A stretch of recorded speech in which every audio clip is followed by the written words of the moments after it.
बिस्मिल्लाहिर्रहमानिर्रहीम अस्सलाम वालेकुम। आज की इस वीडियो में हम पाकिस्तान एयरफोर्स के general duty pilot, college of aeronautical engineering, air defence, admin and special duties और लॉजिस्टिक ब्रांच के इनिशियल टेस्ट के लिए जो फिज़िक्स के क्वेश्चन हर बार आते हैं, हर बार रिपीट होते हैं, वो वाले क्वेश्चन आपसे डिस्कस करेंगे कि ये क्वेश्चन हर बार आते हैं, हर बार रिपीट होते हैं, आप इनको कर लो। इंशाल्लाह बहुत से क्वेश्चन अभी भी रिपीट होंगे और आप ये कंप्लीट कैसे ले सकते हैं, आज की इस वीडियो में आपको सारा समझाएंगे, बताएंगे। और ये क्वेश्चन बेटा किसी सूरत भी स्किप ना कीजिएगा, रिटन किसी पेज पे, किसी चीज़ पे लिख लीजिएगा और इनको अच्छे से प्रिपेयर करें और इंशाल्लाह अपना टेस्ट पास करें।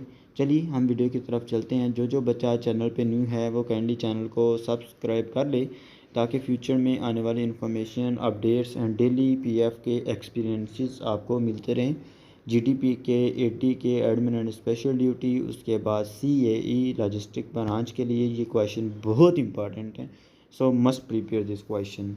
First question is alternating current change direction. Alternating current की जो डायरेक्शन चेंज होती है वो कौन सी है? तो हमारे पास करेक्ट आंसर ए वाला है, पीरियडिकली। ठीक है।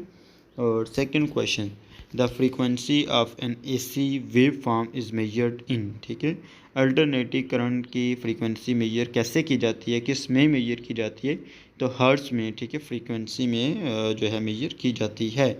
The peak value of N AC voltage और करंट इज़। तो करेक्ट आंसर हमारे पास क्या है? The maximum value it reach during the each cycle. ठीक है। तो ये बेटा जो जिस टॉपिक से एक भी क्वेश्चन आया है हमने उसको पूरे का पूरा कवर किया। ठीक है। तो ये जो अल्टरनेटिंग या एसी का है करंट का, ये बहुत ज़्यादा आते हैं, तो दैट्स वाई आपको इनको अच्छे से करना पड़ेगा, अच्छे से प्रिपेयर करना पड़ेगा। दूसरी बात ये कि बेटा मैं आप सभी को एक चीज़ बताता चलूँ, जिन जिन बच्चों का पाकिस्तान एयरफोर्स का, जीडीपी का, एडी का, एडमिन एंड स्पेशल ड्यूटी का, लॉजिस्टिक, आईटी या अकाउंट ब्रांच का टेस्ट है और तैयारी बिल्कुल भी नहीं है, क्योंकि टाइम तो बहुत कम है। 16 तारीख को टेस्ट शुरू हो रहे हैं, आपके पास टाइम बहुत कम है, तो बेटा परेशानी वाली बात नहीं है। पीएफ की तैयारी का सेशन आज से ही शुरू हो रहा है, जिसमें हम आपको कंप्लीट तैयारी करवाएंगे, most important and repeating notes देंगे, इंटेलिजेंस के नोट्स देंगे, वर्बल और नॉन वर्बल देंगे, और एकेडमिक आपका अगर जीडीपी है, एडी है, admin and special duty logistic branch है, तो फिज़िक्स के, इंग्लिश के complete repeated and warranted notes देंगे। अगर सीएई है तो उसके साथ मैथ के नोट्स भी आपको प्रोवाइड किए जाएंगे, पास पेपर, पास्ट एक्सपीरियंसेस भी देंगे, वीडियो क्लासेस भी हमारी डेली होंगी, प्रैक्टिस मटेरियल भी मिलेगा, कंप्लीट प्रिपरेशन होगी और तैयारी का सेशन आज से शुरू होगा। ठीक है। ये नहीं मैं कह रहा हूँ 2 दिन बाद शुरू होगा, नहीं, आज से ही शुरू होगा।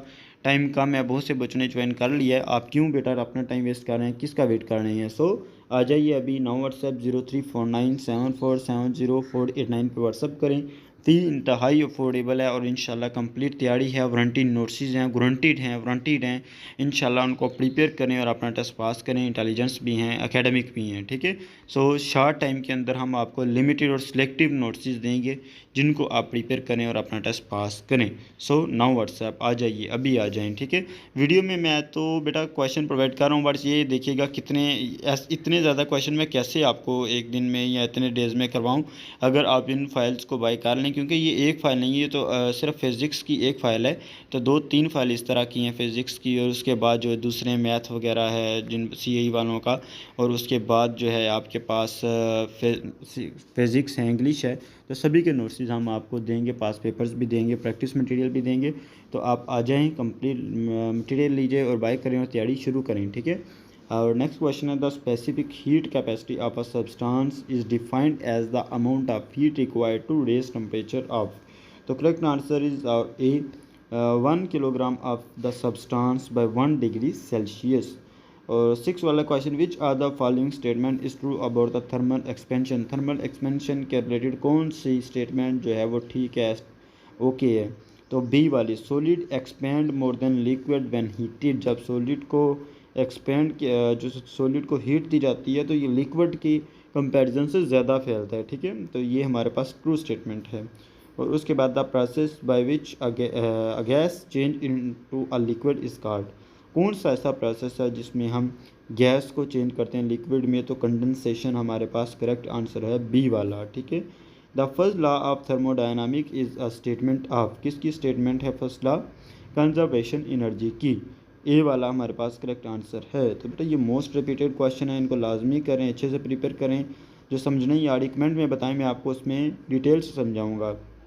The efficiency of a heat engine is defined as the ratio of, ठीक है। क्वेश्चन है हमारे पास कि एफिशिएंसी हीट की engine define as a ratio, उसकी रेशो बतानी है आपने, ratio of work done by the engine to the heat output. D वाला हमारे पास करेक्ट आंसर है। The process 10 question, the process by which a substance change directly from solid to a gas without passing through liquid phase. आपने वो वाला process बताना है जिसमें जो सॉलिड सब्सटेंस है वो डायरेक्टली गैस में कन्वर्ट हो जाता है, उसका लिक्विड में उसको नहीं बनाया जाता, लिक्विड के बगैर वो गैस में कन्वर्ट करेंगे आप। तो कौन सा हमारे पास करेक्ट आंसर है? सब्लिमेशन, ठीक है। तो ये मोस्ट रिपीटेड क्वेश्चन है, हर बार आता है। The entropy of a system, entropy of a system के रिलेटेड क्वेश्चन है। Always increase in an irreversible process. A is our correct answer. The second law of thermodynamics states that energy tends to disappear and become more disorderly, ठीक है। B वाला हमारे पास correct answer है। Next question 13 is the heat required to change the phase of a substance without changing its temperature is called latent heat. Temperature को change किए बगैर उसकी हीट को चेंज कर देना क्या कहलाता है? Latent heat is our correct answer B. The process by which a substance change from a gas to a solid without passing through the liquid phase. बहुत इंपॉर्टेंट क्वेश्चन है। जिस तरह पहले वाले में हमारे पास ये पूछा गया था सॉलिड से गैस में, अब गैस से सॉलिड में करना है उसको लिक्विड बनाए बगैर, तो डिपोजिशन हमारे पास करेक्ट आंसर डी है। The efficiency of a Carnot engine depend on, तो the temperature of the hot and cool reservoirs, ठीक है। बी वाला हमारे पास करेक्ट आंसर है। अच्छा, ये जो engine related, current related, process related जो क्वेश्चन है ये बहुत ज़्यादा आएंगे क्योंकि एयरफोर्स है, जेट्स रिलेटेड है सारा, तो आपको ये मैकेनिकली जो चीज़ें उनको अच्छे से पता होना चाहिए। विच of the following is not method of heat transfer, कौन सा मेथड जो है हीट ट्रांसफ़र का नहीं है? Compression is R D correct answer है हमारे पास। अच्छा बेटा ये इनको अच्छे से कर लें, अगर आप इनको लेना चाहें। ये तो बेटा मैं आपको मैक्सिमम क्वेश्चन में एक वीडियो में कवर करवाऊंगा तो 50 करवा दूंगा, क्योंकि इतनी लंबी वीडियो आप बच्चों के लिए भी मुश्किल बन जाती है, मेरे लिए भी। तो बेटा बात यह है कि कंप्लीट नोट्स को आप लेंगे, अगर इनको 2 दिन भी लगाएं तो इंशाल्लाह आपके पास टेस्ट को पास करने के लिए 50 मार्क्स का जो है 50% मार्क्स आप ऑब्टेन कर पाएंगे इजीली, ठीक है। The efficiency of a Carnot engine operating between two reservoir at temperature TH and TC is given by, ये क्या होता है TH एंड TC? किसी को मालूम है तो वो कमेंट में बताए, अदरवाइज मैं बता दूंगा, ठीक है। Given by B is our correct answer TH minus TC over TH, ठीक है। The temperature at which substance change from liquid to a gas, liquid से गैस में बन जाता है, उसका टेम्परेचर क्या है? बॉइलिंग पॉइंट, ठीक है, बॉइलिंग पॉइंट उसको कहते हैं। उसके बाद the efficacy of a heat engine is always less than, efficacy जो है हीट इंजन की वो ऑलवेज लेस होती है, कितनी %? 100%, ठीक है। The SI unit of electric charge, SI unit of electric charge का बताएंगे तो correct answer is C column, ठीक है। SI यूनिट के रिलेटेड मिनिमम आपके पास क्वेश्चन आ जाएंगे 3, ठीक है। और जो अल्टरनेटिंग करंट है, AC वगैरह, इंजन वगैरह के रिलेटेड और जेट्स के रिलेटेड जो मैकेनिकली है वो ज़्यादा आएंगे। Coulomb law describe the force between two electric charges, C is our correct answer. The force between 2 point charge is directly proportion to the product of the charges, ठीक है। तो बेटा मैं अगेन बताता चलूँ, जिस बच्चे का GDP का, CAE का, AD का, लॉजिस्टिक, IT, अकाउंट ब्रांच का टेस्ट नज़दीक है, तैयारी बिल्कुल भी नहीं है या कम है या तैयारी करना चाह रहा है, तो बेटा हम आपके लिए हाजिर हैं। Complete most important and repeated notes air force intelligence के, वर्बल के, नॉन वर्बल के। अच्छा देखिए, एयरफोर्स का एकेडमिक और आर्मी नेवी का एकेडमिक और इंटेलिजेंस, वर्बल और नॉन वर्बल। एयरफोर्स का स्पेशली अगर कंपैरिजन करें हम आर्मी से, PMA से, DSSC, SSC से, मुश्किल होता है। ये चीज़ आपने जहन में रखनी है। ये नहीं कि इंटेलिजेंस जो तब आपने कोई एक फ़ाइल की हो तो उससे हो गया, अब इसमें भी वो फ़ाइल करें, नहीं। एयरफोर्स का इंटेलिजेंस मुश्किल होता है और काफ़ी ज़्यादा मुश्किल होता है, ठीक है। और एकेडमिक तो हार्ड होता है, इंशाल्लाह अच्छी तैयारी करके जाएंगे तो आपका वो भी पास होगा। तो मैं आपके लिए हाज़िर हूँ। कंप्लीट बेटा most important intelligence specifically PAF के पाकिस्तान एयरफोर्स के अवेलेबल हैं। इंटेलिजेंस भी, वर्बल भी, नॉन वर्बल भी और एकेडमिक तमाम के, फिज़िक्स में, इंग्लिश और उसके बाद आपका जो मेजर पोर्शन CAE वालों का मैथ है वो भी अवेलेबल है कंप्लीट। तो आप लोग आ जाओ, टाइम वेस्ट ना करो बच्चे, हम आपके लिए हाज़िर हैं। व्हाट्सएप 0349747048 हमारा व्हाट्सएप नंबर है। आप व्हाट्सएप करें, तैयारी शुरू करें। इंतहाई अफोर्डेबल फ़ी है।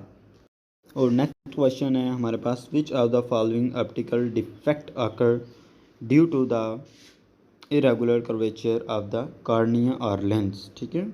और नेक्स्ट क्वेश्चन है, the electrical field between two parallel plates of a capacitor is strongest at the edge of the plates. ठीक है, वो कहाँ से स्ट्रांग होता है? एज से, कॉर्नर से। ठीक है, डी वाला हमारे पास करेक्ट आंसर है। Coulomb law analogs to which the following law of the motion? Newton law of gravitation is our correct answer is D. An electromotive force EMF is induced in a wire loop when there is a change in तो magnetic field हमारे पास correct answer है। So most repeated question था ये वाला। The magnitude of induce EMF in a coil is directly proportional to the, directly proportion किसके होता है? Number of turn in coil, उस कॉइल में कितने टर्न हैं, सो उसके डायरेक्टली प्रोपोर्शन वो होगा। Uh transfer work on the principle of, एक ट्रांसफार्मर जो है वो किसके, कौन से प्रिंसिपल पर वर्क करता है? So A is our correct answer, Faraday law of electromagnetic induction. Mutual induction occur when, कब ये आकर करती है, कब ये होती है? So A is our correct answer, आज changing current in one coil induce an EMF nearby coil. ठीक है, जब दूसरी कॉइल में होगा तो इसमें भी होगा। सेल्फ इंडक्शन आकर, सेल्फ इंडक्शन, अच्छा ये जो चीज़ें पूछी हैं ना आकर वाली, ये मामला कब होता है, ये कब होता है, ये चीज़ें लाजमी आती हैं, ये एकेडमिक बहुत ज़्यादा आता है। So prepare your self strongly. ठीक है, टेस्ट इजी ना लीजिएगा। PMA का टेस्ट बेटा एयरफोर्स का अगर टेस्ट दे रहे हैं ना, तो ये PMA का टेस्ट एयरफोर्स के सिपाही के टेस्ट की तरह होता है, इतना इजी होता है। और एयरफोर्स का टेस्ट जो है वो हार्ड होता है, मैं आप सभी को बता रहा हूँ। सो बच्चों ने दिया होता है तो बच्चे चिल होते हैं, नहीं यार मैं कर लूँगा, सो नहीं होगा, उस तरह रहेंगे तो नहीं होगा। तैयारी करें, अच्छी तैयारी करें, हम करवा रहे हैं। मोस्ट इंपॉर्टेंट रिपीटेड नोट्स भी हैं, इंटेलिजेंस भी, एकेडमिक भी। आ जाइए, बाई करें, तैयारी शुरू करें। इंतहाई अफोर्डेबल फ़ी 1000 से भी कम आप सभी के लिए। तो आ जाओ बेटा, तैयारी शुरू करो, अल्लाह ताला की ज़ात कामयाबी देंगी, लेक्चर भी मिलेंगे। मैं ये नहीं कह रहा हूँ कि मुझसे ही करें कि टेस्ट मुश्किल होता है मुझसे मेरे पास आओ तैयारी के लिए, ये नहीं कि मैं आपको अपने लिए बुला रहा हूँ। बेशक कहीं और से कर लें, किसी बुक से जहाँ से आपका दिल करता है करें, जो गारंटी दे, जो आपको कहे कि हाँ इंशाल्लाह होगा। जिस तरह मैं कह रहा हूँ कि बेटा इंशाल्लाह आप नोट्स को करो, होगा। सो अब आपकी मर्ज़ी आगे। A changing magnetic field induced an EMF in the same coil। ठीक है, उसके बाद कहता है a current is induced, sorry एक सेकंड मैं अभी इसका हल कर रहा हूँ।